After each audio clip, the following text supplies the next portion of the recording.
I thought I was just overhearing a random conversation on the number 42 bus, but it turned out to be the key to unlocking my sinking marriage. Certain phrases stuck: learned helplessness, strategic incompetence. That night, when I slid the folder across the kitchen table, my husband smirked. The smirk vanished when he read the last page, the one with the immediate activation clause right on cue. The doorbell rang. My carefully planned reversal was about to begin. My name is Tessa Marlowe. I am 33 years old, and my life is measured in the squeal of bus brakes and the damp chill that seeps through the soles of my shoes. Here in Maple Ridge, Colorado, the world feels small, shrunk down to the 3 bus lines that run each day. Miss one, and your life gets exponentially harder.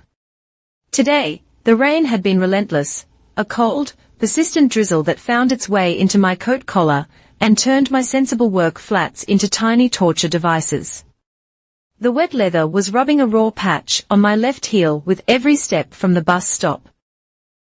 The walk home is 7 blocks. 7 blocks to mentally shift from Tessa Marlowe, administrative coordinator at Redwood Meridian Finance, to the only functioning adult at 714 Juniper Street. The house looked the same as it always did when I arrived. The porch light was off. The recycling bin was still by the curb, overflowing. I fumbled for my keys, my fingers stiff with cold. Inside, the air was stale, thick with the scent of microwaved pizza, and the low drone of a game show. And there was Grant, my husband, all 41 years of him, occupying his permanent indentation on the sofa. For 2 years, this had been his post. His face, unshaven and slack, was illuminated by the flickering blues and greens of the television screen. He didn't turn his head when I came in, just offered a vague, "Hey, Tess." The remote was practically an extension of his hand. "Hi," I said, the single word carrying the weight of my briefcase, the groceries, and the day's accumulated frustrations. I dropped my bags on the floor, the sound a dull thud that went unnoticed. The chaos of the day was scattered around him. Ava's half-finished social studies diorama sat on the dining table, glue stick uncapped. Mason's light-up sneakers were in the middle of the hall, positioned perfectly to trip someone in the dark. A permission slip for a field trip, due tomorrow, was peeking out from under a stack of junk mail on the kitchen counter. My job, all of it. The homework help, the lunches for tomorrow, the signature, the hunt for a clean pair of socks, all mine. I navigated the obstacle course to the counter, sorting through the mail. Tucked between a credit card offer and a coupon book were the envelopes I dreaded, the electric bill, stamped in red, as a final notice, a letter from the water company, its tone increasingly passive-aggressive, and the one from the bank. The heavy, cream-colored paper felt official. Final. The word mediation jumped out at me. A polite corporate term for, "You are about to lose your house." I slid it under the pile. My heart was doing a slow, heavy drumbeat against my ribs. I couldn't deal with it right now, not on top of everything else. Because there was one more envelope, a crisp white one from work, handed to me just as I was leaving. It wasn't junk mail, it was from Human Resources. My hands trembled slightly as I tore it open. My yearly review had been last month, and I had been the front-runner for the senior coordinator position. It meant a raise, a real one, enough to maybe keep the bank at bay. I scanned the single page of text, the professional jargon blurring. My eyes snagged on the phrase, postponing consideration at this time, and then the reason, the sterile killing blow, given your current demanding family circumstances. My breath hitched. They had seen it. The calls I had to take in the supply closet from the school nurse, the times I'd had to leave early because Grant forgot to pick up a sick Mason, the exhaustion etched onto my face that no amount of concealer could hide. My demanding family circumstances. I looked from the letter in my hand to the man on the couch, who had just grunted with satisfaction, as a contestant on screen won a speedboat.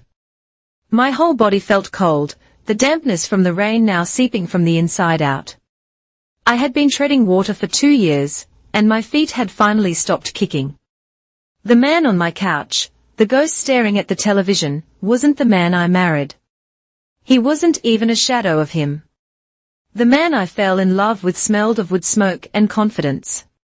I met him at my friend Belle's annual 4th of July barbecue 10 years ago. I was peeling labels off beer bottles, feeling awkward, when he walked over, wiped his hands on his jeans, and offered me a rib straight off the grill. His smile was the widest thing I'd ever seen, a genuine, all-in grin that made his eyes crinkle at the corners. "Grant Holloway," he'd said, his voice a low, easy rumble. "I marinated these for 2 days. You have to tell me if the secret ingredient is working." It was. The meat was tender, smoky, perfect. We talked for the rest of the afternoon, leaning against Belle's fence while fireworks popped in the distance. He was a construction supervisor, a man who built things, who understood foundations and support beams. He spoke with a certainty that I found intoxicating. Our courtship felt like a sped-up movie montage. He didn't just bring flowers. He brought white lilies, remembering a single, offhand comment I'd made. He didn't just suggest dinner, he had tickets to a live band I loved, playing in a tiny, crowded bar an hour away. We'd go on long drives after his shifts, the windows down, the radio playing low, talking about everything and nothing as the Colorado landscape blurred into darkness. He was decisive, present, and utterly focused on me. 3 months after the barbecue, he woke me before dawn. "Get dressed," he'd whispered, his breath warm against my ear. "Something to show you." He drove us up the winding road to Pinehurst Overlook as the sky bled from inky black to a soft, bruised purple. We stood shivering in the early morning chill, watching the sun crest over the mountains, setting the entire valley on fire.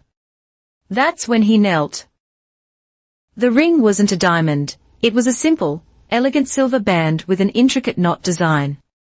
It was exactly what I would have chosen. It felt like he hadn't just asked me a question, he'd shown me he already knew the answer. We got married in my mother Marion's backyard, surrounded by a small circle of friends and family. It was a practical decision, saving the money we would have spent on a lavish wedding for a down payment on our future. We bought our first house a few months later, a 3-bedroom house on Juniper Street with a big oak tree out front. It needed work, but Grant saw potential everywhere. "Good bones," he declared, tapping a wall with his knuckles. "Don't worry, Tess. I'll handle the heavy lifting." And he did. In that first year, he was a whirlwind of energy. He replaced the leaky faucet in the kitchen, built shelves in the garage, and painted every room. We were a team. I'd come home from my paralegal training program to find dinner started. He'd wake up to a clean kitchen and a packed lunch. Our refrigerator became a mosaic of our life, photos from a camping trip, a ticket stub from a concert, a goofy drawing from his niece. We were building something solid. When Ava was born, our world tilted on its axis, but Grant was my anchor. The nights were a blur of feedings and crying, but they were also filled with his low, steady humming as he rocked her to sleep in the living room. I remember watching him, this big, capable man, holding our tiny daughter with such reverence, as if she were a trophy he'd spent his whole life trying to win. He was a natural father, patient, playful, and proud. Mason arrived 2 years later, a boisterous, happy little boy who worshipped his dad. Our family felt complete, our future locked in place. With 2 kids, we needed more stability. So, I took the administrative coordinator job at Redwood Meridian Finance. It wasn't my passion, but it had benefits and a clear path for advancement. I was a quick study, always volunteering for extra tasks, eager to prove my worth, to do my part. Grant was thriving, too, managing a huge commercial project downtown. We were a well-oiled machine. One evening, watching a storm roll in from the porch, I shivered. He'd wrapped his arm around me. "Don't you worry," he'd said. "If a storm comes, we hold the umbrella together." It became our promise, our motto. The real storm arrived without a single thunderclap. It was a Tuesday. I was on my lunch break when Grant called. He never called midday. "Can you come home?" was all he said. His voice flat, hollowed out. I drove in a panic, imagining 100 different tragedies. I found him in the living room, sitting on the edge of the couch, staring at a cardboard box on the coffee table. The box was filled with a framed photo of us, a coffee mug, a hard hat, his things. The downtown project had gone bust overnight. The primary contractor, a company from out of state, had declared bankruptcy, and everyone was cut loose. No warning, no severance, just a locked gate when they showed up for work. He looked up at me, his face pale with shock. I sat next to him, took his hand, and held on tight. He finally spoke, his voice barely a whisper. "It's okay," he said, trying to convince both of us. "I'll find something else. It's only temporary." That was 2 years ago, and temporary had become the soundtrack to our slow, grinding decay. Temporary was a word that lasted for 3 months. In that first season of his unemployment, Grant was still the man I knew. He set up a makeshift office at the dining room table. His laptop was open by 9. I'd hear his strong, confident supervisor voice on the phone with old contacts, networking, following leads. "They're just waiting for the budget to clear," he'd tell me over dinner. They said next week. Next week was the horizon we were always walking toward. I threw myself into the role of the supportive wife.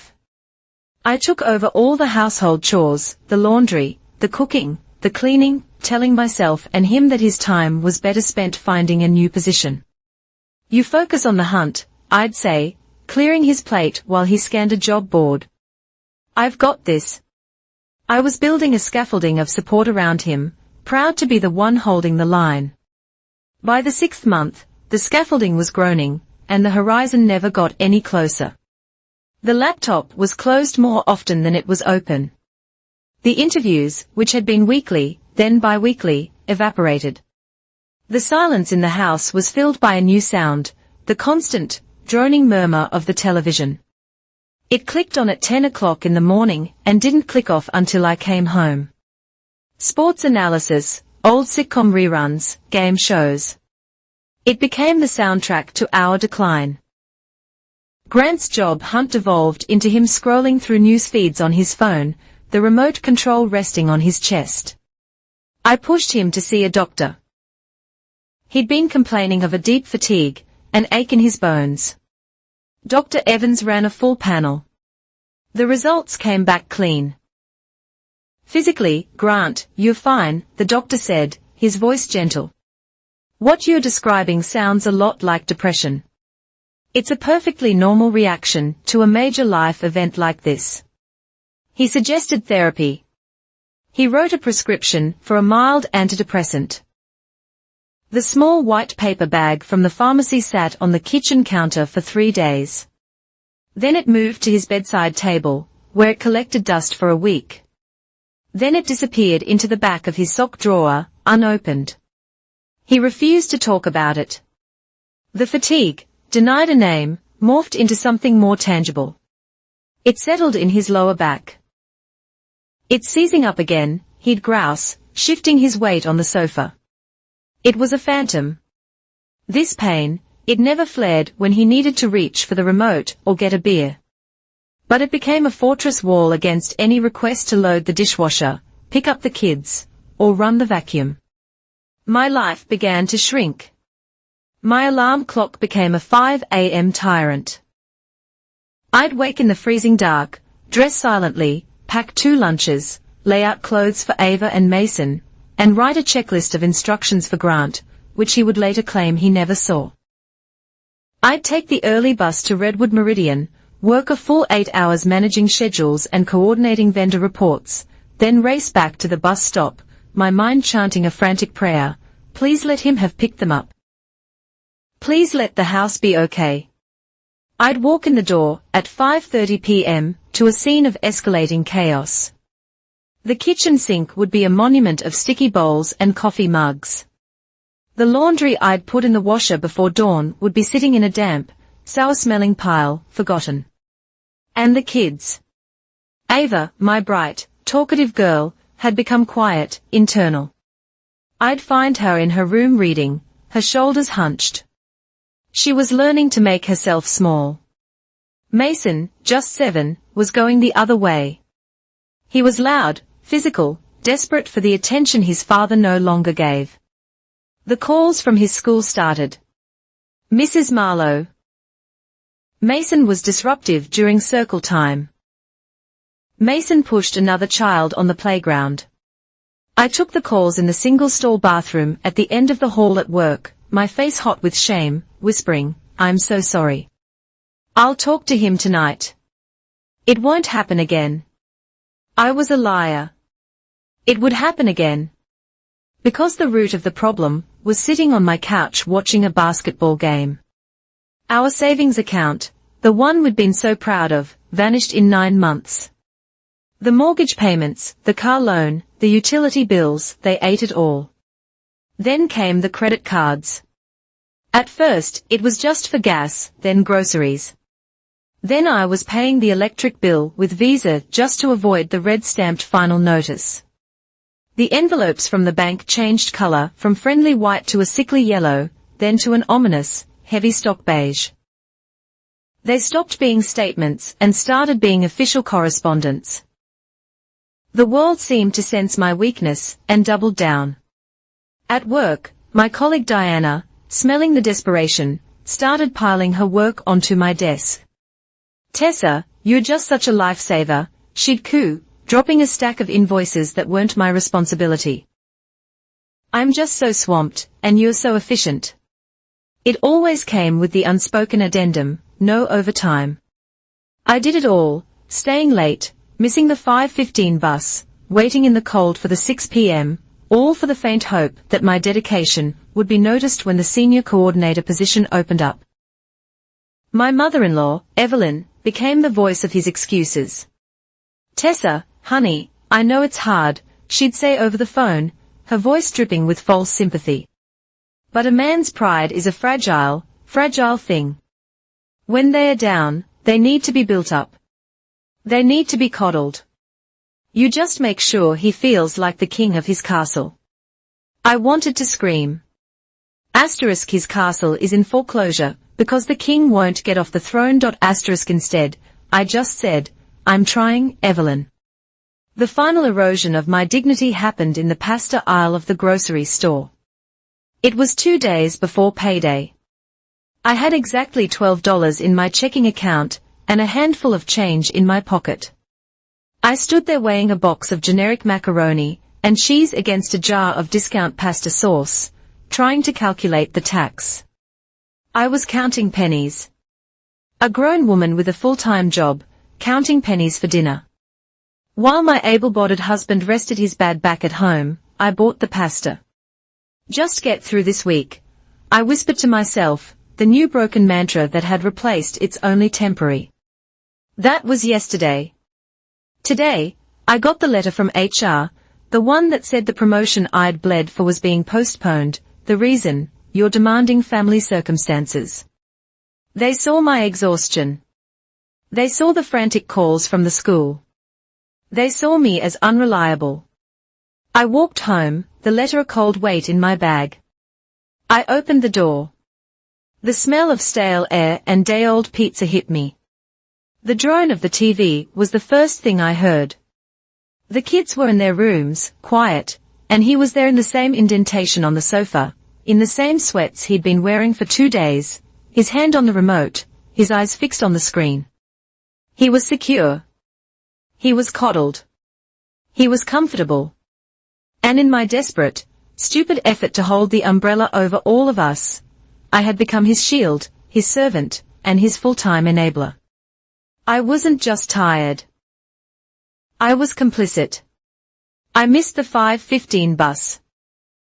The rain, which had been a cold drizzle all day, turned into a full-on deluge the second I stepped out of the Redwood Meridian building. I ran the block to the stop, my worn-out umbrella flipping inside out, but I was too late. I just watched the tail lights of the 5:15 pull away, spraying dirty water in its wake. Defeated, I huddled under the flimsy shelter. My coat was already soaked through, the cold seeping into my bones. The next bus, the 42, wouldn't be for 20 minutes. The 42 was the local route, the one that snaked through side streets I never used. It would add another 30 minutes to my commute, meaning I wouldn't get home until well after 6, pushing the entire fragile, collapsing routine of homework, dinner, and baths into chaos. When the 42 finally arrived with a hydraulic hiss, I climbed on, dripping, my shoes squelching on the linoleum floor. The bus was humid and smelled of wet wool and diesel. I slumped into a hard plastic seat, my bag of groceries, pasta and sauce, the cheap kind, heavy on my lap. I was too tired to even wipe the rain from my face. I just wanted to close my eyes. The rhythmic thwack, thwack, squeegee thwack, thwack squeegee of the massive windshield wipers was the only sound for a moment, a hypnotic, dreary beat. Then, from the seat directly in front of me, I caught a low, frustrated voice. I just don't understand it, Naomi. He used to be the most capable man I knew.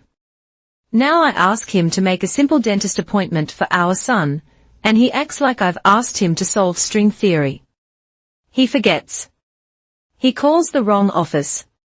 By the time he's done trying, it's just faster if I do it myself.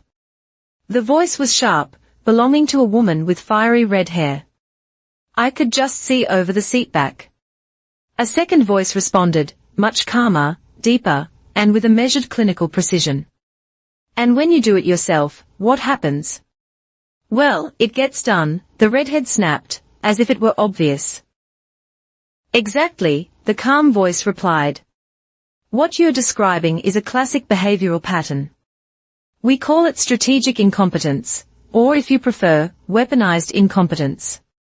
It's the art of avoiding responsibility by pretending to be incapable of fulfilling it. He's not incapable, he's just learned that if he does a poor job or complains enough or forgets, you will eventually sigh, step in, and do it for him.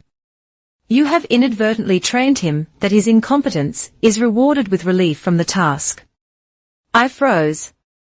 My head, which had been leaning against the vibrating window, lifted. Every word was sharp, cutting through the fog of my exhaustion. But he's so tired, the redhead argued, her voice softening. He's been so depressed since the layoff.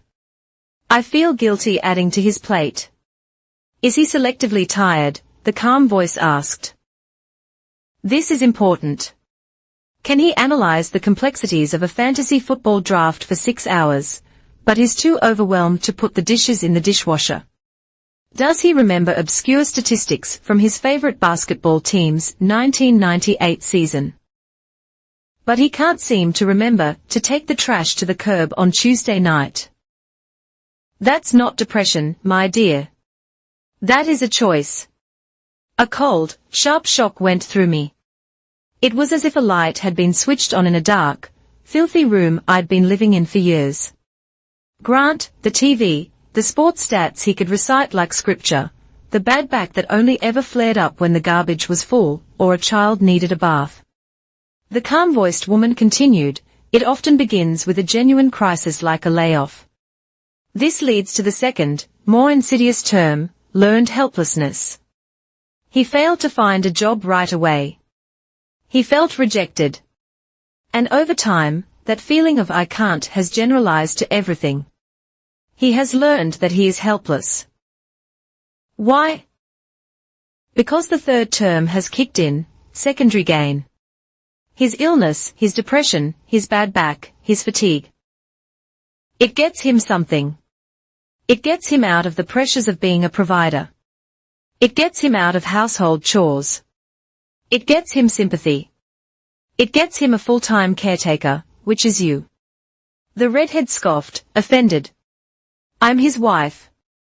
I'm just trying to help, to hold things together. There is a profound difference between helping and enabling. The therapist, she had to be a therapist, said, her voice still quiet, but now it held the weight of a judge's gavel. Helping is doing something for someone who cannot do it for themselves. Enabling is doing for someone what they could and should be doing for themselves. When you enable, you are not saving him. You are participating in the destruction. You are shielding him from the natural consequences of his own inaction. And the enabler, the one carrying the load for everyone, she will carry it until she collapses. And I promise you, that collapse is coming. You are being eaten alive, one favor at a time. My breath caught in my throat. I was choking on it. Eaten alive. That was the letter from HR. That was the raw spot on my heel. That was me counting pennies in the pasta aisle. So, what am I supposed to do? The redhead whispered. She sounded broken. There was a pause. The thwack squeegee of the wipers filled the silence. You have to let him feel the consequences, the therapist said. But first, you have to answer this. Forget him for 1 second. Think about your son. You mentioned you have a daughter, too. Yes, a daughter, the redhead confirmed. All right. If nothing changes, if this is your life exactly, as it is now, in 5 years, in 10, would you be happy if your daughter grew up, and got into a relationship just like this one? Would you accept this pattern for her? The question landed inside me like a physical blow. Ava, my daughter, my quiet, observant Ava, with her hunched shoulders, learning to make herself small, watching me absorb her father's failures, watching me apologize for his existence, watching me shrink. I was teaching her. Oh, God. I was teaching her that this was what a woman does, that this was what love looked like. A complete erasure of the self. The ding of the stop request bell chimed. Oh, that's my stop, the redhead said, gathering her things. Think about it, the therapist's voice said, just as the brakes squealed. My stop. Juniper Street. It was my stop. I bolted up, my heart pounding, grabbing my grocery bag. I stumbled toward the rear door, shoving past the women as they stood up. I didn't see their faces. I didn't need to. Excuse me, I mumbled, bursting out of the door and into the street. The bus hissed and pulled away, leaving me in the sudden, roaring silence of the downpour. I stood on the corner, soaked to the skin, but I no longer felt the cold. My mind was on fire, learned helplessness, strategic incompetence, secondary gain. The words were a diagnosis, a key, a weapon. I walked the last 2 blocks. The rain plastered my hair to my skull. My mind was bright, clear, and cold as ice. The fog of my 2-year exhaustion had been burned away in 10 minutes by a stranger's conversation. I let myself into the house. The scene was an exact replica of the one I had left 11 hours ago. The stale air, the drone of the television, a basketball game, Grant in the sofa indentation, wearing the same grey sweatpants. He didn't look up. Hey, you're late. I stood in the entryway, dripping a puddle onto the mat. I looked at him. I really looked at him. I wasn't his wife. I was a scientist. Grant, I said, my voice flat, devoid of its usual pleading exhaustion.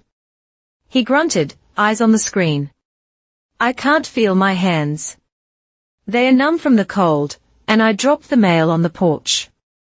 Can you please go get it? It was a small task, a 6-foot walk. He performed perfectly. He sighed, a long, put-upon sound. He shifted just slightly. Gah, Tess, he winced, his hand going to the small of his back. My back is really spasming. It's agony. Can't it wait till half-time? I just watched him. I didn't sigh. I didn't say, fine, I'll do it. I just stood there. Okay, I said. I waited. 1 minute passed. 2. The announcer's voice rose in excitement. A fast break. A dunk. Grant's team scored. Yes, he shouted, jolting upright off the sofa. Both feet on the floor, his arms punched in the air. Yes? Did you see that move? He totally faked him out. He was standing. He had jumped. He was fine. His eyes met mine. He saw me watching. My face a mask. The triumphant smile on his face faltered slowly, as if remembering his lines. He winced, grabbing his back again. Oof, he groaned, settling back down into his nest of cushions. Wow, paid for that one. Really sore. But it was too late. I had seen. The phantom pain was gone in a moment of genuine excitement, only to be recalled when he remembered his role. I said nothing. I walked past him, water dripping from my coat onto the carpet. I went to the kitchen counter, past the unwashed dishes, and set down the groceries. I opened my laptop. I didn't check my work email. I didn't open the bank's website. I opened a search bar. I typed learned helplessness.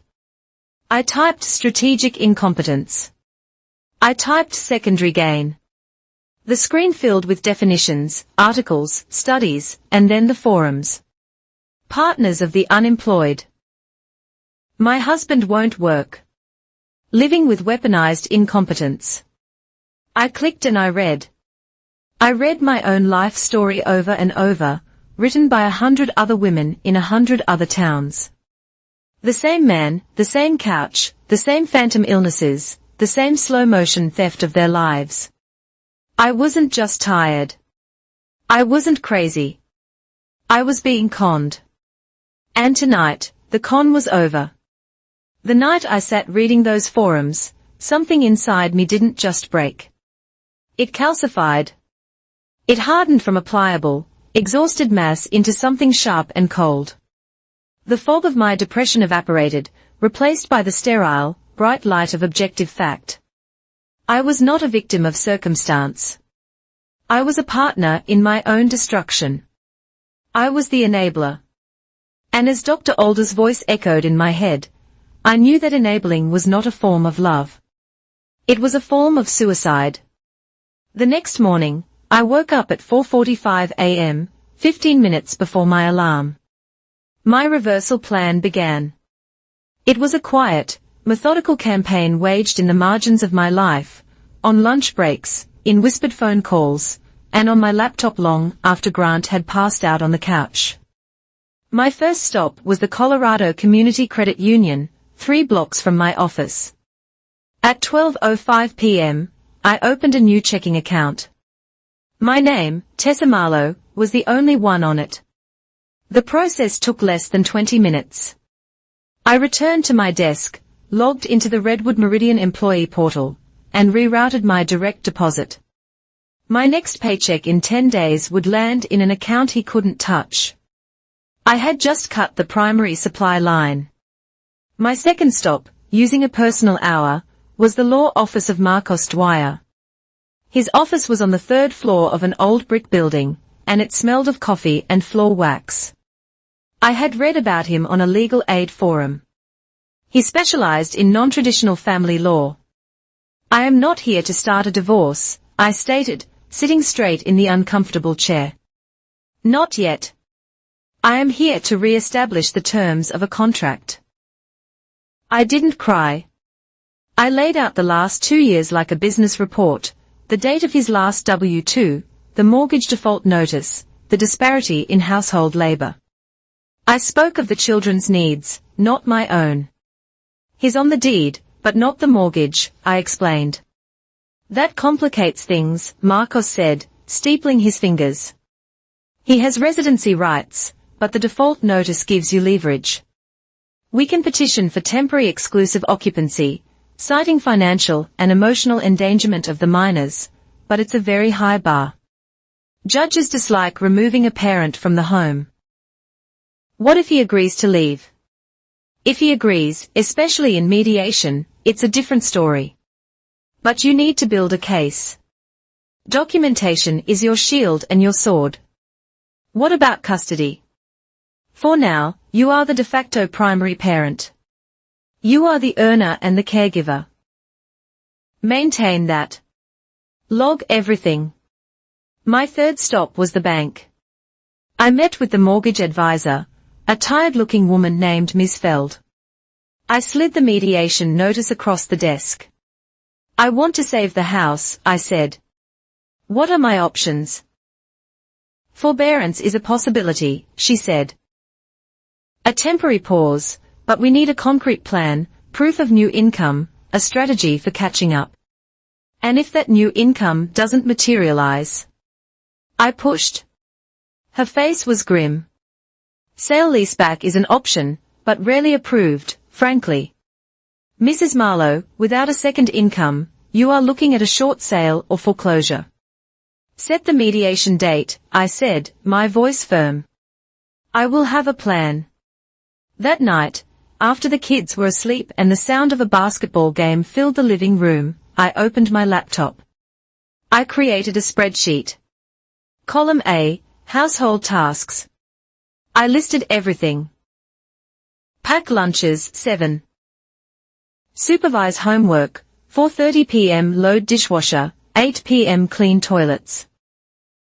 Weekly pay utility bills, bi-weekly. I assigned a standard of completion to each, e.g., dishes washed, dried, put away, not soaking. I assigned a time value. The total came to 51 hours of domestic labor a week. I labeled the next column Tessa and filled it with check marks. The next column was Grant. It was blank. Then I set my terms. A 90-day framework, 30 days for him to demonstrate measurable behavioral change, a minimum of 15 hours of verifiable job applications per week, and 50% completion of the household grid, 90 days to secure stable income. This was no longer about feelings. It was about metrics. Then came the part that felt the most like a betrayal and the most necessary, the soft detective work. Grant was sloppy. He used my laptop constantly, complaining his was too slow for video. He never cleared his browser history, while he snored on the sofa. I opened it. 9 a.m. to 5 p.m. Monday through Friday. His job hunting hours. The log was a digital monument to his apathy. Hours on sports forums, YouTube tutorials for a video game, political news sites. I checked his email. He had sent 2 resumes in the entire last month. 2. I took screenshots. I timestamped them. I dug into our joint credit card statements, the ones I was drowning in, takeout orders, 1:30 p.m. on a Tuesday. A recurring $24.99 charge from something called Prime Gaming, a VIP pass. I logged into his email again and searched the term. There it was. Receipts from an e-wallet service I'd never heard of. He had a secret account. He'd been siphoning small amounts for months, funding a hobby while I counted pennies for pasta. I printed every single receipt. The evidence binder was growing. I needed external validation. My neighbor, Mr. Patel, was a retiree who spent his afternoons gardening. He saw everything. Mr. Patel, I said, catching him at his mailbox. This is an odd question. You see Grant home during the day. Do you see him with the kids, taking them to the park, playing in the yard? He looked down, visibly uncomfortable. Tessa, he said, he sits on the porch. He's on his phone. The kids, they are good kids. They play by themselves until you get home. Would you be willing to sign a brief, notarized statement to that effect? He nodded gravely. If it helps you. Yes. I got a similar statement from June, the children's librarian, confirming Grant had not brought the children in for a program, or to check out a book in over 2 years. I built my support network. My best friend, Belle. I'm executing a plan, I told her, my voice low. I need an emergency contact.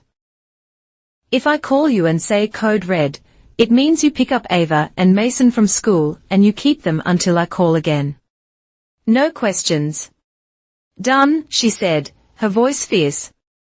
I made similar arrangements with Nate, a colleague at work, and Mrs. Carter, our elderly neighbor, for immediate vicinity emergencies. I was building a firewall around my children. I found a 2-bedroom apartment in our school district above a hardware store. It was small, but it was clean. I met the landlord and paid a $500 refundable deposit to hold it for 30 days, citing a complex family health situation. It was my lifeboat. With the binder full, I made my final preparation. I found the therapist from the bus, Dr. Naomi Older.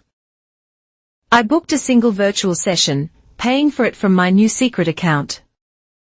I laid out the binder, the spreadsheet, the plan. She listened without interruption. You've built an ironclad case, Tessa, she said when I finished. You've replaced emotion with data. He cannot argue with a timestamped screenshot. He will, I said, my voice tight. He'll yell. He'll call me a derogatory term. He'll cry. He'll bring up his back. It's called an extinction burst, she said calmly. The behavior will get worse before it gets better because you are removing the reward. Your job is to be a grey rock. You do not justify, argue, defend, or explain. You are not his wife in that conversation. You are a case manager. You are informing him of a new reality. We practiced. We role-played it. She played Grant, complete with whines and accusations. I practiced my responses, my voice shaking at first, then steadying. You're betraying me, going behind my back. I am presenting the financial facts. The house is in default. I'm trying. My back is killing me. Here is the schedule for physical therapy I made for you. And here is the log of your gaming hours. The data does not support the claim. By the time the hour was up, my heart was cold and steady. Marcos Dwyer drafted the final document. It wasn't a divorce filing. It was a post-nuptial agreement addendum. A post-nup light, I called it. It was simple. In light of the mortgage default, both parties agreed to new terms. It outlined the 90-day metrics.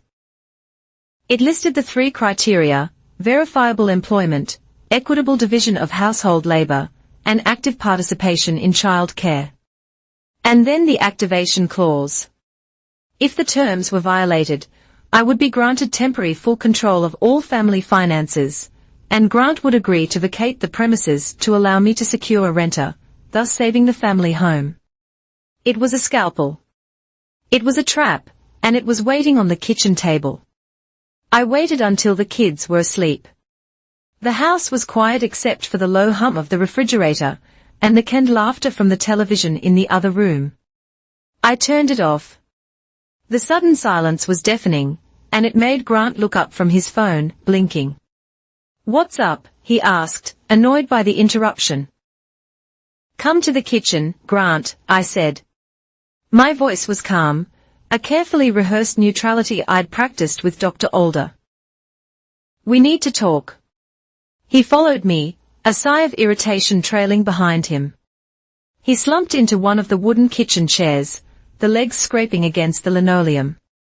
The overhead fluorescent light was harsh, casting sharp shadows across his unshaven face. It was the perfect sterile environment for an audit. I didn't sit.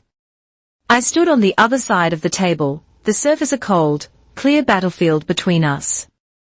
I placed the red folder on the wood. It made a soft, definitive sound. "This is an audit of our household," I began, my voice as flat as the papers I slid from the folder. "I'm not interested in yelling or blaming. I'm interested in the data. I laid out the first sheet. It was our budget spreadsheet, income versus expenses. This is my salary, I said, my finger tracing the single line of black ink. And these are our expenses. The mortgage, the utilities, the car, the food. As you can see, we have a monthly deficit of $780. We are actively sinking. He glanced at it, then leaned back, crossing his arms.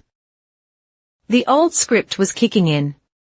Okay, so things are tight. I get it. You don't have to be so controlling about it, Tess. Let's look at the data on that, I said, pulling out the next sheet. It was the household labor grid, the one with the 51 hours of weekly tasks. This column is my contribution. This one, I tapped the empty column next to it, is yours. He scoffed, a bitter, defensive sound. That's not fair. I watched the kids. The statements from Mr. Patel and the librarian suggest otherwise, but let's stick to your primary responsibility, finding a job. I laid down the screenshots of his browser history. In the last 30 days, during what you've designated as your job hunting hours, you have spent an average of 7 hours per day on these sites. I pointed to the logos for ESPN, YouTube, and the gaming forums. And in that same 30-day period, you have submitted exactly 2 job applications, both for positions you are wildly underqualified for. The data does not support the claim that you are trying. His face flushed a deep, angry red. You went through my history. What the hell gives you the right? This is my private. This is a shared household in financial crisis. I cut him off, my voice still level. There is no private when the bank is about to take our home as of tomorrow. I am making some budgetary decisions based on this data. I slid another paper across. Here is the new budget. I am cancelling the premium cable package and the high-speed internet. The public library is 6 blocks away. It has excellent Wi-Fi and it's free. I am also downgrading your cell phone plan to a basic talk and text. You can use the library for data. He shot to his feet, the chair screeching backward. You what? You can't do that. You're punishing me. This is insane. This is not punishment, I said, my voice unwavering, my eyes locked on his. This is mathematics. We are $780 in the red. This saves $210. It's the logical first step. Logical? It's a goddamn prison sentence, he roared. The terms are negotiable, I said. And with that, I slid the final document across the table. The post-nup light. This is an agreement to establish new terms for our financial partnership. It outlines the metrics we discussed, verifiable job applications, participation in household labor, and a 90-day deadline to secure an income. He stared at it, his chest heaving. He read the title, then looked at me, a flicker of genuine fear in his eyes. He picked it up. His hands, which had been clenched in fists, were now trembling slightly as he read the clauses. This is bullshit, he sneered, but his voice had lost its power. He was trying to find his footing. You think you can just scare me with this? I'll call my mom. I'll tell our friends what you're doing. How you're trying to control me. I didn't react. I just stood there, a grey rock. I let his threats hang in the air and die. He saw it wasn't working. He switched tactics. He looked at the household grid. I can't do half of this stuff, Tess. My back. It's been killing me today. He even tried to produce a wince. I am not monitoring your pain, I said, my voice cold. I am monitoring the standard of completion. The dishwasher is either empty or it is not. The standard is the only thing that matters. He kept reading the document, his finger tracing the lines. Then he stopped. What? What the hell is an activation clause? The air in the room grew heavy. This means that if the terms of this agreement are not met, if there are 3 or more documented failures to meet the standard of completion in a 30-day period, or if you continue to spend money on non-essential items like video games, then the clause is activated. And what does that mean? It means I am done, I hissed. I took a breath. This was the line I had practiced a dozen times with Dr. Balder. It means I will no longer be the caretaker for a healthy, capable adult man. I will not enable you to drag this family and our children down with you any longer. As if on cue, his phone, sitting on the counter, buzzed to life. The screen lit up. Mom calling. He snatched it, a triumphant, desperate look on his face. See, my mother is worried about me because you're being, I held up a hand. Answer it. Put it on speaker. He did, a smirk on his face. Mom? Grant? Honey, I just had the strangest feeling. Evelyn's voice, syrupy and concerned, filled the kitchen. Is Tessa giving you a hard time again? You know, you have to be patient with her. She's under a lot of stress. Hello, Evelyn, I said, my voice clear and loud. I'm glad you called. We are just going over the family's plan to avoid foreclosure. In fact, the bank has scheduled a formal mediation for next Friday. It would be wonderful if you could be there to hear all sides of the situation clearly. There was a stunned silence on the other end of the line. Foreclosure, she stammered. Yes, Grant can fill you in, I said, and reached over, ending the call. The smirk was gone from Grant's face. He looked at the phone, then at me. Every escape route had been cut off. Every bluff had been called. He looked down at the paper in his hands, at the final page, the one with the line for his signature. He was defeated. He slumped back into the chair. He picked up the pen I had placed next to the folder. His hand was shaking so much he could barely hold it. I watched as he scratched his name onto the line. The ink was jagged, uncertain. A signature made under duress, but the duress of his own consequences. He threw the pen down. There. Happy now, you cold-hearted. I ignored him. I picked up the document, noted the time on the bottom, and took out my own phone. While it was propped against the fruit bowl, I pressed record. Perfectly legal in our one-party consent state. I held up the signed page to the camera, then zoomed in on his signature and the date. I saved the video. I put the document back in its folder. The first battle was over. The first week of the new regime was a silent, bitter war of attrition. The internet and cable were cut off, plunging the house into a heavy, unfamiliar silence. Grant's rage, having no outlet, curdled into a sullen, passive resistance. He was a master of strategic incompetence, and he wielded it like a cudgel. His first assigned task on the grid was laundry. I came home to find all of my white work blouses a pale, sickly shade of pink. An entire load of Ava's clothes had been shrunk in the dryer, the heat cranked to maximum. The old Tessa would have wept, screamed, and then spent her weekend trying to fix it. The new Tessa, the grey rock, simply looked at the pile of ruined clothes. This does not meet the standard of completion, I said, my voice as flat as the kitchen tile. What? I did it, didn't I? He snapped, his eyes fixed on the blank TV screen. The machine must be broken, or your cheap detergent. The standard for laundry is washed, dried, folded, and put away. All items undamaged. This is a failure to complete. I picked up the tiny, shrunken shirt. You will need to rewash the pink items with a color remover, and you will replace Ava's clothes. This is the budget for that. I handed him a slip of paper, with a number so small it was almost an insult. It will come from your personal allowance.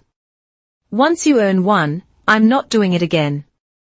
As per the agreement you signed, I said, this counts as one documented failure. 3 failures, and the activation clause is triggered. He stared at me, his face a mask of disbelief.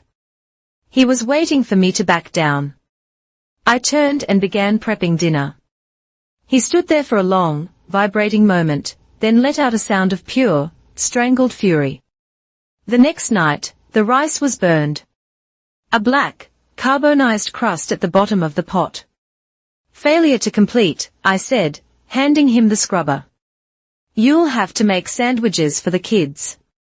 He was learning that I would no longer be his safety net. If he failed, he would feel the consequence, not me. He began to play the part of the job hunter, just to escape the house. On Wednesday, he showered, put on his one good polo shirt, and grabbed his empty briefcase. Got a lead, he'd mumbled. Networking lunch. He was gone for 4 hours. At 2:15 p.m., my phone buzzed. It was a text from Mr. Patel. It was a single photo, time-stamped, taken from across the street. It was Grant sitting on the sun-drenched patio of the starting lineup sports bar, a tall beer in his hand, laughing with 2 other men. His back was not visibly spasming. I saved the photo to a secure folder labeled Failure to Comply 01. That night, after he was asleep, I checked the e-wallet. A new charge, $14.99. Epic Battle Pass level up. It was processed at 2:30 p.m., right in the middle of his networking lunch. I printed the receipt. Failure to comply, or 2. I added it to the red binder. I said nothing. I was no longer his wife, his mother, or his conscience. I was a documentarian. The tension in the house was a physical thing, a low-frequency hum that set my teeth on edge. The kids felt it. Mason became quiet. His boisterous energy dimmed. Ava, my little barometer, came to me while I was folding the one load of laundry I had done that week. I was not letting him touch my work clothes again. Mommy, she asked, her voice small. Yes, sweetie. Is Dad sick? I paused, my hand still on a dish towel. The old Tessa would have said, yes, baby. He's having a hard time. A lie. An enabling lie. I looked her in the eyes. Dad is healthy, Ava. But he's struggling with his feelings, and he's not making good choices. It is not your job to fix him. It's his job. My job is to make sure you and Mason are safe and taken care of. Okay. She nodded, absorbing this. It was a hard truth, but it was the truth. It was better than the confusing fog of excuses I had been feeding her for 2 years. My own stress was magnified at work. Diana, sensing my distraction, ramped up her requests. Tessa, lifesaver, she'd sing, dropping a dense client file on my desk at 4:50 p.m., this just needs to be cross-referenced by morning. This time, I didn't just accept it. I opened a new spreadsheet on my work computer. I logged the name of the file. I logged the requester. I logged the exact time. It took me 1 hour and 42 minutes. Uncompensated. It was my own evidence binder for Redwood Meridian. If they were going to pass me over for promotion due to family circumstances, I was going to have a precise, itemized bill for all the free labor I'd been providing. On Saturday, the ambush came. The doorbell rang, and there was Evelyn, Grant's mother, a casserole dish in her hands and a look of righteous pity on her face. Grant, miraculously, was showered and sitting at the table, a portrait of the wronged husband. Tessa, dear, she said, marching into my kitchen and placing the dish on the counter. I came to help. It sounds like you're just overwhelmed, and you're taking it out on poor Grant. Grant, from the table, chimed in, Mom, I told her I'm trying. She just doesn't believe me. A man needs to be trusted. Tessa, Evelyn said, turning to me, her hands on her hips. He needs to know his wife is in his corner. All this checking up on him, these lists, it's disrespectful. It's no wonder he's depressed. Dr. Naomi's voice was in my ear, short, consistent, no long arguments. You are a grey rock. I took a breath. Thank you for the casserole, Evelyn. The issue is not disrespect. The issue is the mortgage. You're obsessed with money, she snapped. I am focused on the mathematics, I replied, my voice cool. He's a good man. He's just in a slump. The bank requires a plan. This is the plan. She argued in circles, her voice getting louder. Grant added a pathetic whine every few minutes.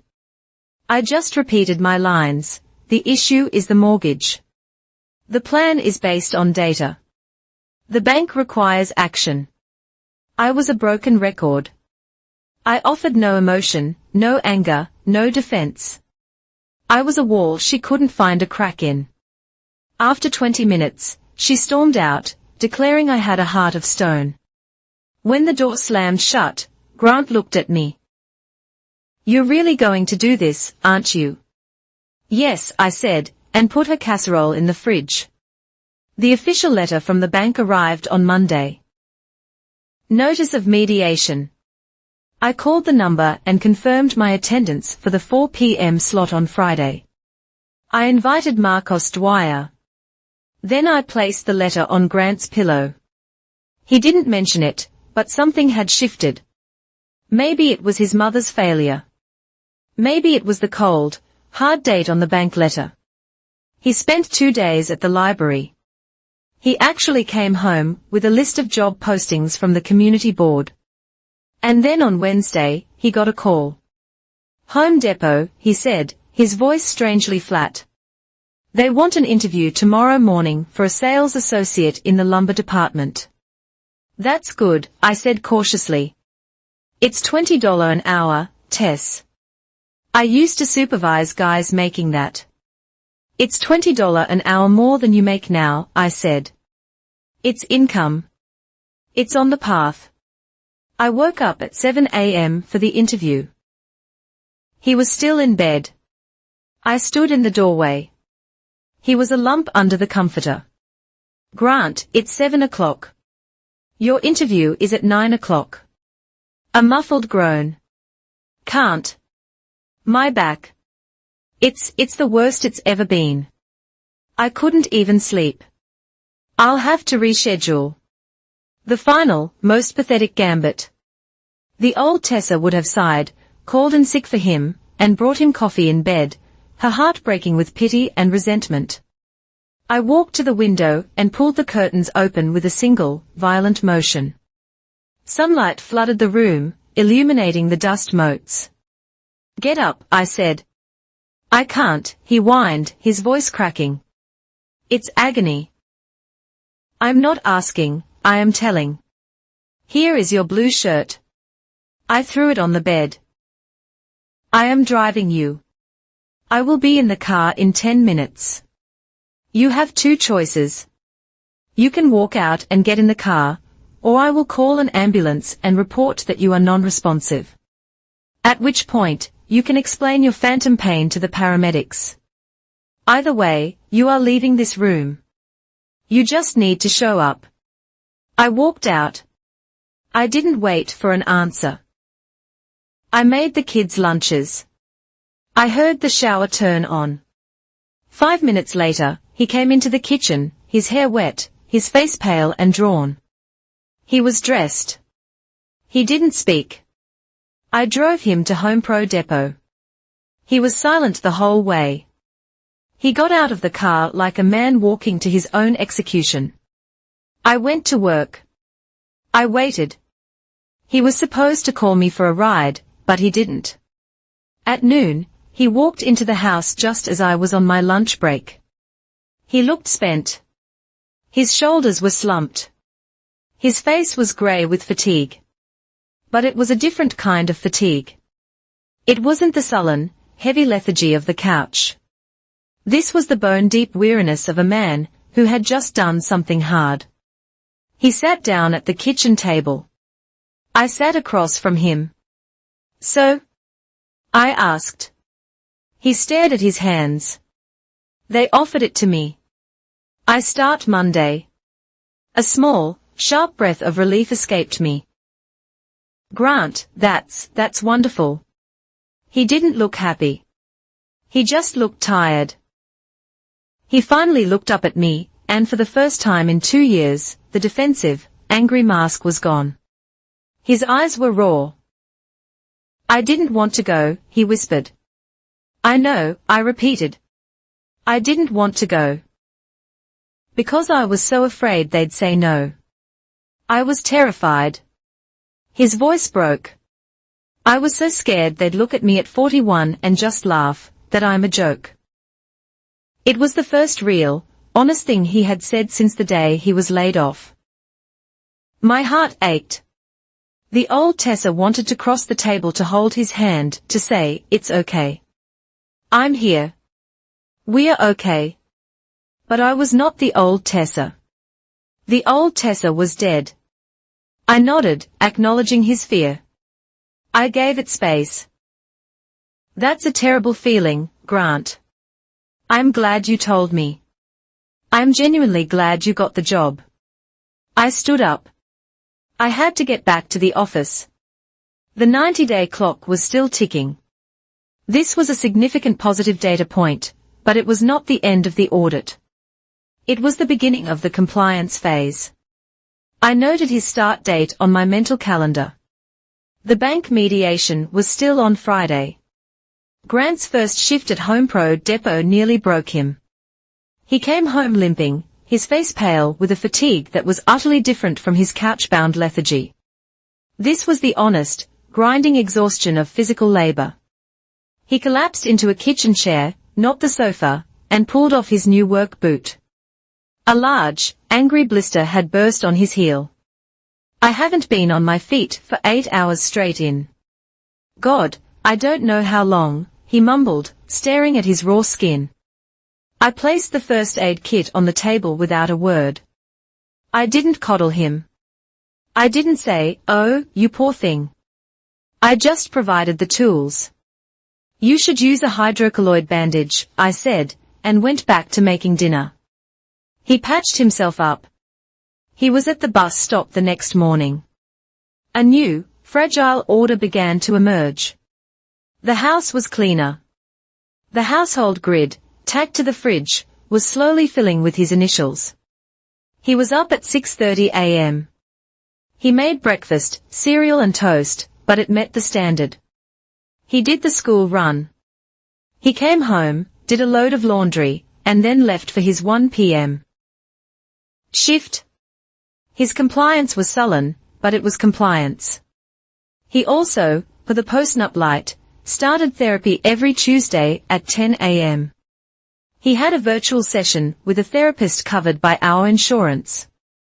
He never talked about what they discussed, except for one evening. He was staring at the grocery list I'd left him, which he'd actually completed. "My therapist," he said, "she said the biggest thing holding men back from this is shame. That it feels like a failure. So, it's easier to just not fail on purpose." "Does it feel like a failure, Grant?" I asked, not looking up from where I was paying the bills. "It feels better than sitting on the couch," he admitted, his voice low. The money from his first part-time paycheck hit our joint account. It wasn't much, but combined with my new private savings, it meant we weren't drowning. I sat at my laptop and, for the first time in 6 months, I paid the electric and water bills in full. The red final notice stamp on my online dashboard vanished. I let out a breath I felt like I'd been holding for a year. I transferred the rest into my private account, leaving just enough in the joint fund for his approved grocery list. With the pressure slightly eased at home, the pressure at work intensified. My boss, seeing that I was no longer taking frantic calls in the bathroom, approached me. "Tessa," he said, "that senior coordinator spot is still in consideration.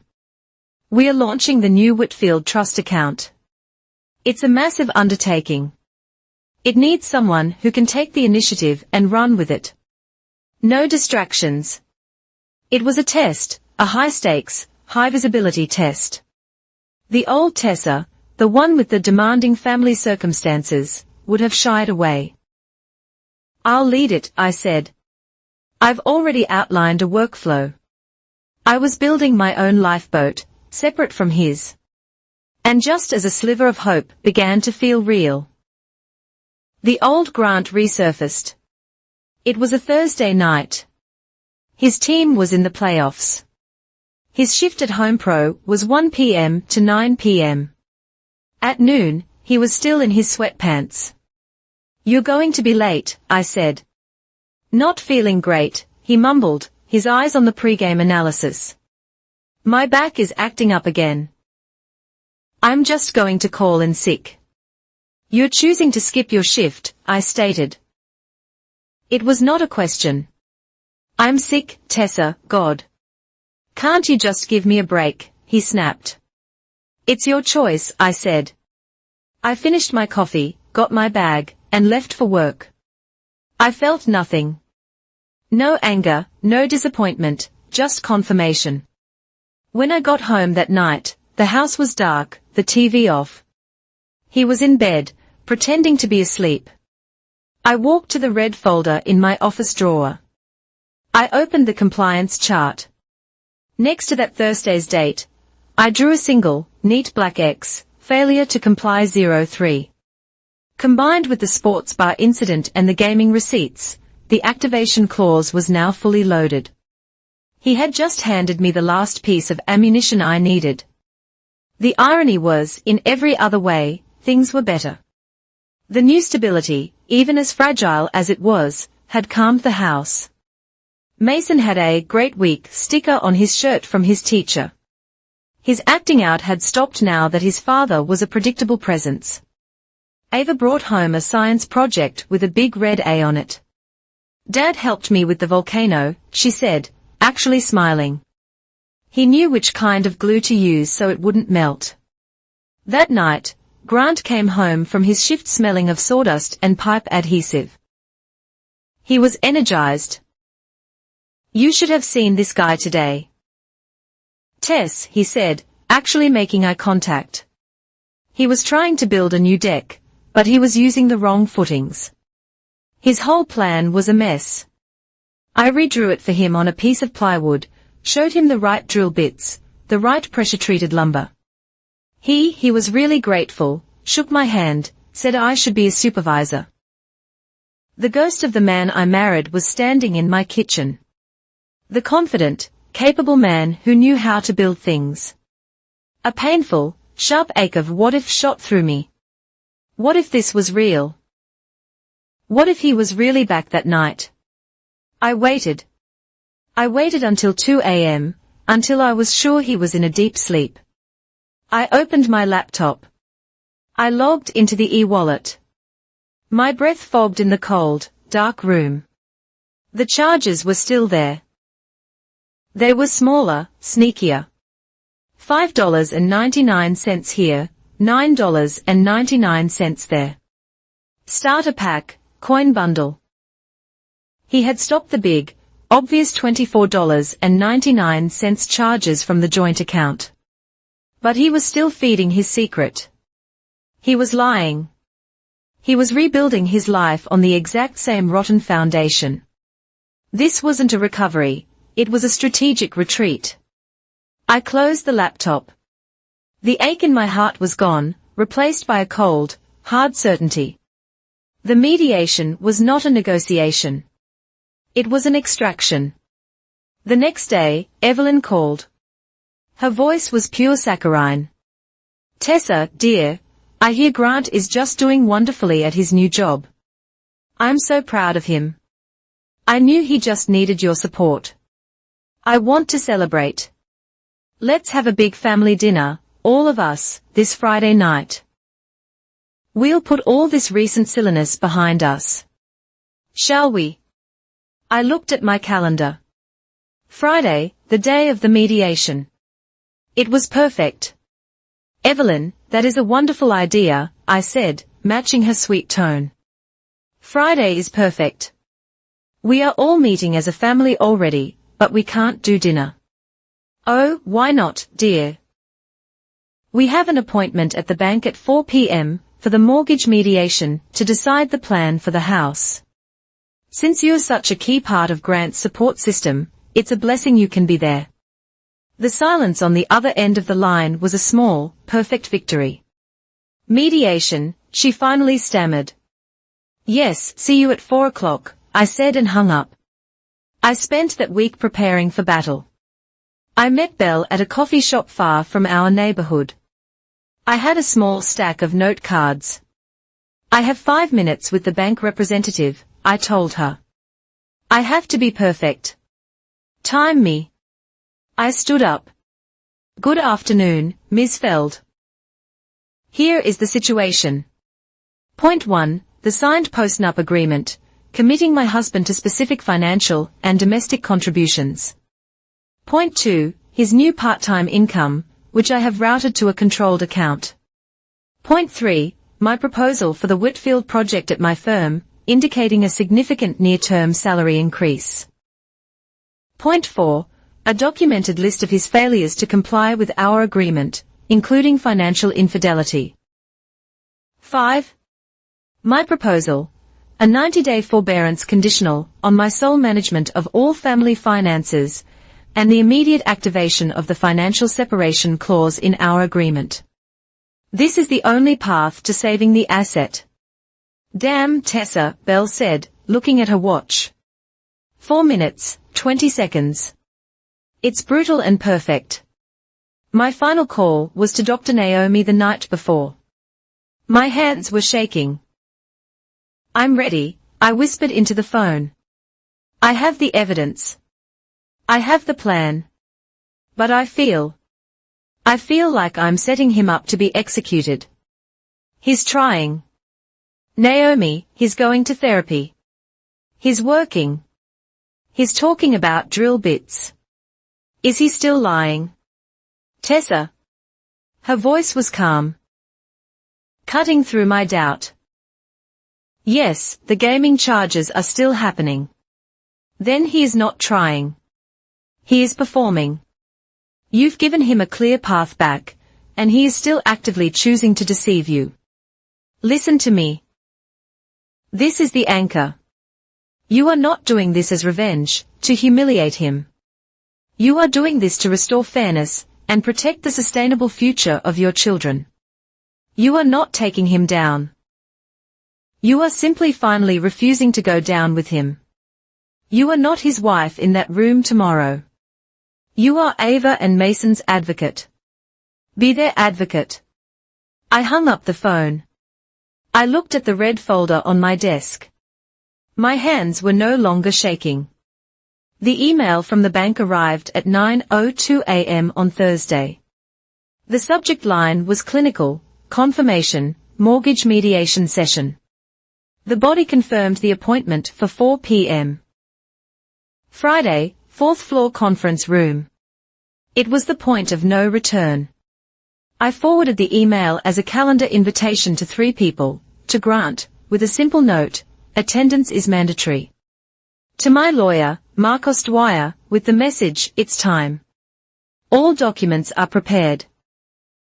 And to my mother-in-law, Evelyn Holloway, with a different, carefully worded invitation, as Grant's primary emotional support, we believe your presence at this family financial planning session will be invaluable. I clicked send. The chest pieces were now moving at my command. At 10:15 a.m., my boss called me into his office. Tessa, the Whitfield Trust kickoff. The board wants a preliminary presentation. Tomorrow, 11 a.m. Can you handle it? It was a test, and a trap laid on the most difficult day of my life a year ago. I would have panicked, stammered, made an excuse. Today, I looked him in the eye. Yes, I said. I'll be ready. Friday morning was a study in controlled chaos. At 8 a.m., Belle picked up Ava and Mason for a special surprise sleepover. They left happy, clutching their overnight bags, safely outside the blast radius of what was to come. I kissed them both, my heart a cold, tight knot in my chest. I am your advocate, I told myself. At 11 a.m., I stood in the main conference room at Redwood Meridian, the Whitfield Trust presentation glowing on the screen behind me. I was sharp, precise, and confident. I didn't present a plan, I presented a victory. I answered every question with data. When it was over, there was a moment of silence, and then the head of the trust, a man not known for praise, simply said, "Excellent. Proceed." As I packed my laptop, I stopped by my boss's assistant. "Could I get a copy of the meeting minutes?"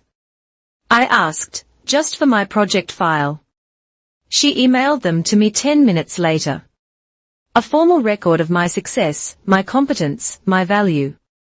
I saved the PDF to my phone. It was another brick in my wall. My lunch break was not for eating. At 12:30 p.m., I walked to the Maple Ridge Public Library. The air inside smelled of old paper and quiet determination. I paid for a printing card with cash, one by one. I printed the documents from a file on my USB drive, the complete transaction history of Grant's secret e-wallet, the itemized receipts for the VIP pass and the Epic Battle Pass, the screenshots of his browser history, each URL a testament to his wasted hours. The digital evidence was now hard copy, undeniable, and official looking on the library's crisp white paper. My next stop was Mrs. Carter's house. She was waiting for me, the typed statement I'd prepared sitting on her kitchen table next to a plate of cookies. I just wrote down what I saw. "Dear," she said, her voice quavering slightly. She read it one last time. On at least 6 separate occasions during weekday work hours, I observed Grant Holloway watching sports games on a tablet on his front porch for extended periods of time. She signed her name with a slow, deliberate hand. Mr. Patel was waiting in his garden. He handed me a small, sealed envelope. Inside was a 4x6 color photo, Grant at the starting lineup sports bar, a beer in his hand, laughing. On the back, in Mr. Patel's neat script, were the date and time. It matched the exact day he was supposed to have had an interview with a contracting firm he'd forgotten to tell me about.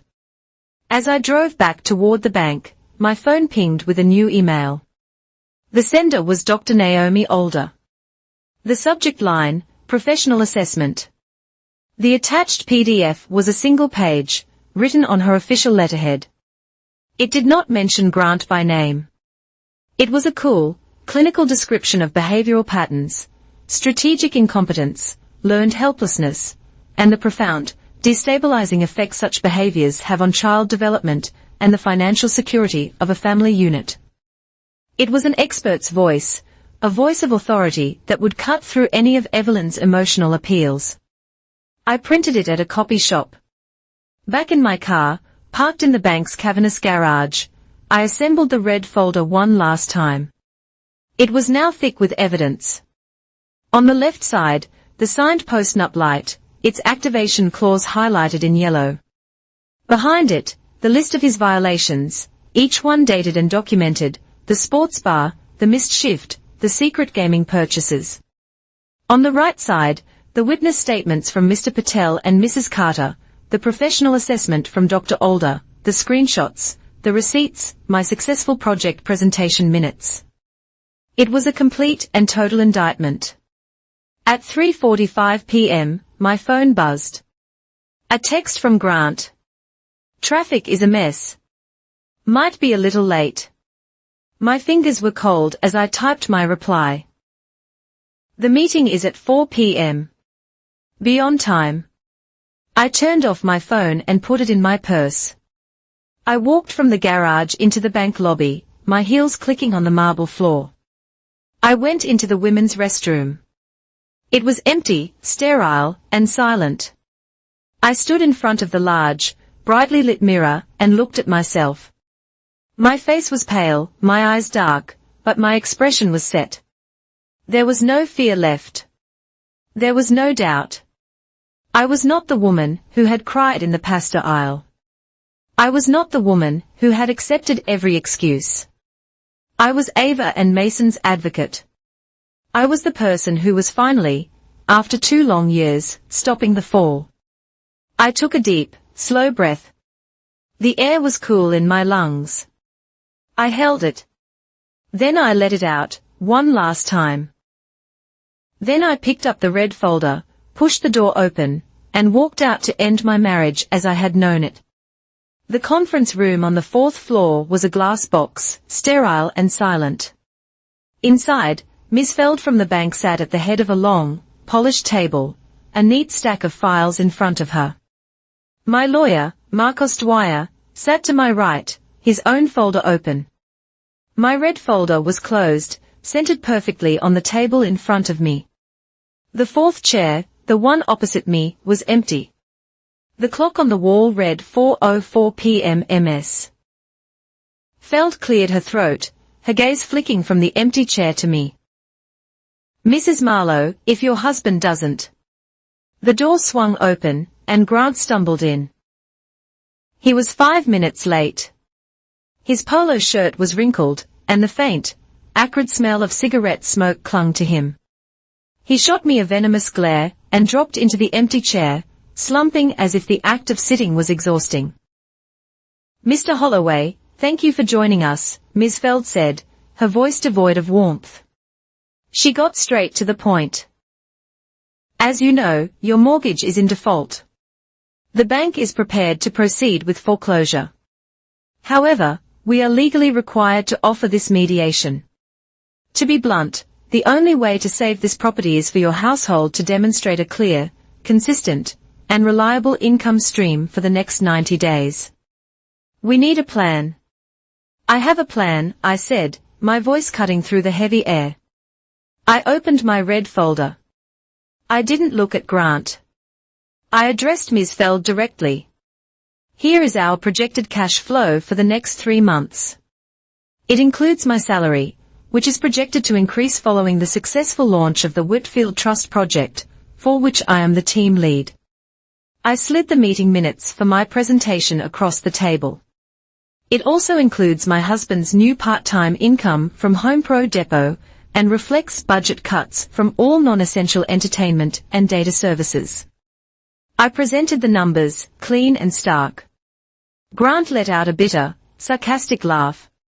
That's great, Tessa. Your little plan, but you're forgetting something. He turned to Ms. Feld, trying to ooze a pathetic charm. I'm the primary caregiver for our 2 young children. It's a full-time job. That's my main role right now. Ms. Feld's eyes, cold and analytical, swiveled to him. Is that so, Mr. Holloway? Do you have any documentation of that division of labor? Documentation, he stammered. I do, I answered for him. I slid the household labor grid across the table. This chart details 51 hours of weekly domestic and childcare tasks. I then placed Mr. Patel's photo next to it, and this is a time-stamped photo of my husband networking during his childcare hours last week. It corresponds directly with this X. I tapped the compliance chart, which marked an unexcused, unpaid absence from his new job taken to watch a playoff game. She's lying. She's making all of this up, Grant roared, his face turning a blotchy red. She's trying to control me, to build some crazy case against me. Marcos Dwyer, who had been silent until now, calmly slid a single document across the polished wood until it stopped directly in front of Grant. It was the post-nup light. Grant's own jagged, angry signature was at the bottom. Grant stared at it as if it were a snake. He's right, I said to Ms. Feld. I did build a case, as per this legally binding agreement signed by my husband 3 weeks ago. A new set of terms was established for our financial partnership. I would like to read the activation clause aloud. I didn't wait for permission. My voice was steady, a prosecutor's final summary. If, within a 30-day period, there are 3 or more documented violations of the agreed-upon terms, or any unapproved expenditures on non-essential items such as video games, a temporary financial separation is immediately triggered. This grants me unilateral control of all household finances and sole occupancy of the residence until such time as he can demonstrate consistent compliance. Ms. Feld raised an eyebrow. Unapproved expenditures. Do you have evidence of that? I do. I laid the printed e-wallet statements on the table. Here are multiple charges for gaming passes and coin bundles. This one, I circled it with a pen, for a VIP pass, was made at 1:15 p.m. on a day Grant told me via email that he was at the library preparing for a job interview. I placed the printout of his email next to the statement. The times aligned perfectly. The conference room door opened again. Evelyn swept in, her face a thundercloud of righteous fury. I will not have you bully my son like this, Tessa, she began. I looked at her, my face a blank mask. Hello, Evelyn. Please have a seat. You're just in time. I slid Dr. Naomi Older's professional assessment across the table to her. This might provide some useful context on the behavioral patterns affecting the family's financial stability and the well-being of your grandchildren. She picked it up. As she read the clinical descriptions of strategic incompetence and its effect on children, the color drained from her face. Grant looked from his mother's shocked expression to the pile of evidence against him. He was trapped, cornered. At that exact moment, his phone, which he'd placed on the table, began to ring. The screen read, Home Pro. You should get that, I said. Put it on speaker. He fumbled with the phone, his hands shaking. He tapped the screen. Hello, Grant Holloway, a stern, annoyed voice came through the speaker. This is Dave from HR at Home Pro Depot. We are calling to issue a formal warning. Your unexcused absence yesterday, during the playoff game, was a violation of company policy. One more violation in your probationary period will result in immediate termination. Do you understand? Yes, Grant whispered. The line went dead. Ms. Feld tapped her pen on the table, once, twice. The sound was like a gavel. Mrs. Marlowe, your plan is thorough and convincing. The bank will approve a 90-day forbearance on 2 conditions. 1. You provide proof of all income streams as outlined. 2. Both you and Mr. Holloway sign this. She slid a new document forward, a formal household responsibility agreement legally acknowledging the division of labor and financial contributions required to maintain this property. Marcos spoke for the first time. We also request a temporary court order, to which my client's husband has already agreed in principle via the postnuptial addendum, granting Mrs. Marlowe sole management of the joint account. Mr.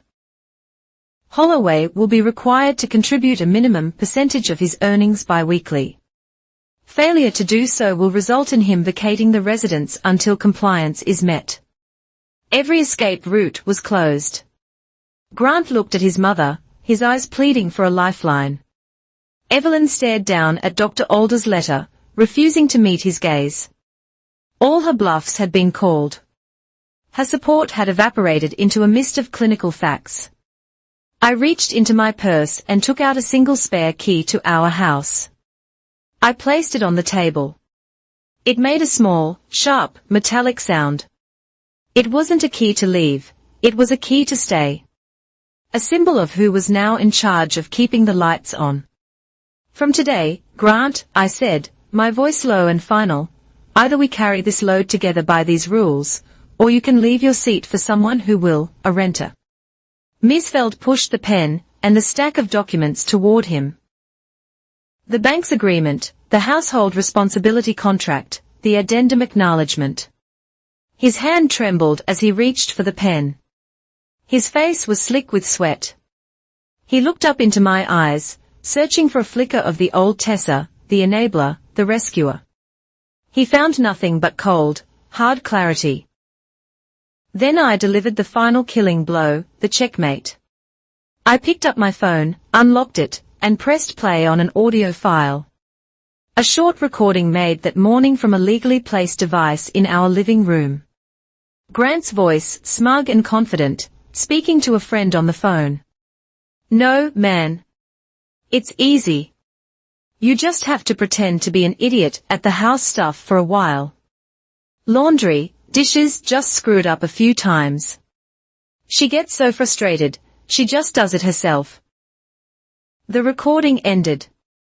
The silence in the room was absolute. There was no denial left. No excuses, no lies. Only the stark, ugly truth in his own voice. He picked up the pen. He signed the first page, then the second, then the third. Ms. Feld took the papers. She picked up a large, heavy rubber stamp. She pressed it onto an ink pad, then brought it down onto the cover sheet with a loud, percussive thud. The sound echoed in the glass room, a verdict, temporary approval. I gathered my evidence, my folder, my victory. I stood up, my hand as I picked up the red folder, perfectly steady. The overhead lights glinted off the glossy cover. Marcos opened the door. I walked out into the bright, silent hallway. I had not screamed. I had not cried. I had not begged. I had simply presented the facts. It was a clean, surgical, and legally executed act of reclamation, ending 2 years of suffocating despair. And in the bright, clean silence, I was finally completely free.